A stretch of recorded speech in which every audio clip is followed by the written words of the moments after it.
Hello साथीहरू, यो चाहिँ मेरो मिनी ब्लग 2 र म आज आइसकेको छु माइतमा मम्मीहरूलाई लिची पुर्याउनको लागि र मम्मीलाई लिची दिन्छु र बाँकी भएको झोलाको लिची पनि दिन्छु र मम्मीलाई पतेरा गनाएर मुख बिगार्नुहुन्छ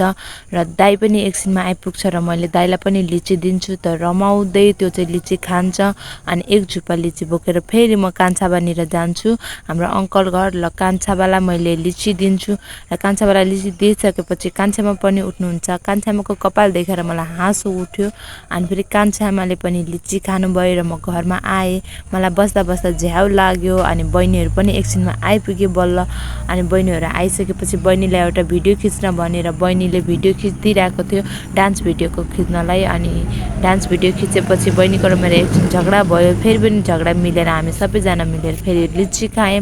मैले घरबाट ल्याएको लिची र फेरि पछि हामी पार्लर जाँदैछौँ पार्लर जाँदा हाम्रो दाइ मास्क लगाएर नाटक देखाइरहेको छ र हामी पार्लर गएर भ्याइसकेपछि चाहिँ हामी फेरि किराना पसलमा गयौँ किराना पसलमा चाहिँ चटपटको सामान किन्न पर्ने थियो र चटपटको सामान किनेपछि हामी चटपट बनाउनतिर लाग्यौँ र चटपट बनेर रेडी भइसक्यो र हामी सबैजना खाइरहेको थियौँ मिठो थियो चटपट चाहिँ र हाम्रो एमिर पनि बोर्डिङबाट आइसकेको थियो नानी भन्दै रमायो र आजलाई अब यति नै साथीहरू फेरि पनि भेट्नु छ अर्को भिडियोमा बाई बाई।